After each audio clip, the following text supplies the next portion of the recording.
حضرت مسیح موعود علیہ السلام کے ایک صحابی جو پٹھان افغان مہاجر تھے، بزرگ صاحب کہلاتے تھے، بہت ہی بزرگ صاحب کشف و الہام انسان تھے، اور ان کے دل میں عجیب عجیب قسم کے سوال بھی اٹھا کرتے تھے جن کو وہ براہ راست اللہ تعالیٰ سے پوچھ کر حل کیا کرتے تھے، اور خدا تعالیٰ کا ان سے ایسا تعلق تھا کہ وہ ادھر سوال کیا اور اللہ تعالیٰ ان کو جواب بھی دے دیتا تھا۔ ایک دفعہ انہوں نے یہ سوال اٹھایا کہ اے خدا، تو کہتا ہے تو ایک ہے اور کوئی بھی نہیں، تو یہ دنیا کیا ہے، یہ ساری کائنات کیسی ہے؟ بے شمار حشرات الارض ہیں، ان کو کوئی گن اور شمار نہیں کر سکتا، بے شمار مخلوقات ہیں، اور پھر کائنات تو اتنی وسیع ہے کہ ہمارا تصور بھی اس کے کناروں تک نہیں پہنچ سکتا، پھر وہ ساری کائنات بے شمار ذروں پر مشتمل اتنا بھاری وجود ہم دیکھ رہے ہیں جو بے شمار وجودوں میں منقسم ہے، اور تو کہتا ہے کہ تیرے سوا کوئی اور وجود نہیں۔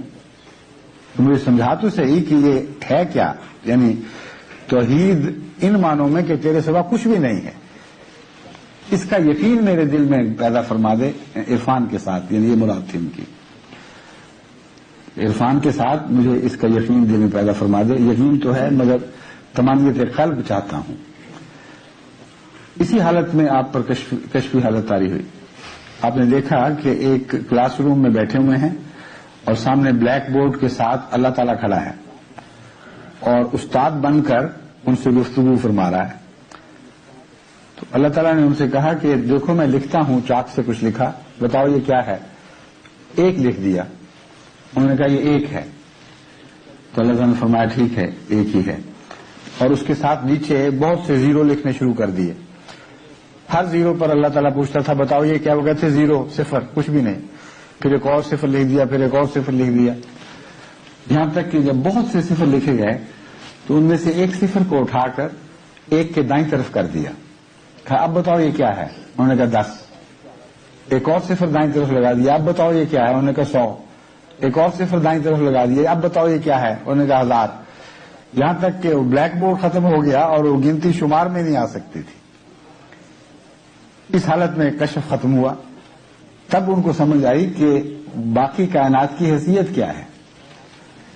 لامتناہی وجود ہیں گنتی میں، مگر جب تک خدا کے دائیں طرف ہیں اس وقت تک ان کا وجود دکھائی دے گا، جب وہاں سے ہٹے یا معزول ہوئے ان کی کوئی حقیقت باقی نہیں رہے گی۔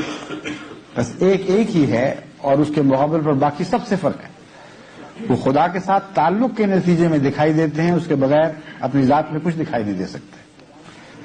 بس یہی مضمون ہے جو حضرت مسیح موعود علیہ الصلوۃ والسلام بیان فرما رہے ہیں کہ اول یہ کہ اس کے مقابل پر تمام موجودات کو معدوم کی طرح سمجھنا اور تمام کو حالقۃ الذات اور باطلۃ الحقیقت خیال کرنا۔ حالقۃ الذات کا مطلب ہے کہ ان کی ذات میں ان کی ہلاکت داخل ہے۔ ہر چیز جو وجود میں آتی ہے اس کی موت، اس کا عدم ہو جانا اس کے وجود میں منقش ہوتا ہے، لکھا جاتا ہے، اور کوئی چیز بھی ہمیشہ کے لیے نہیں ہے۔ اور باطلۃ الحقیقت، فی الحقیقت وہ کچھ بھی نہیں ہے، وہ صفر ہی ہیں۔ اللہ ہی ہے جو ان صفروں کو کوئی قدر بخش دے، ورنہ اس کے سوا ان صفروں کی کوئی حقیقت نہیں۔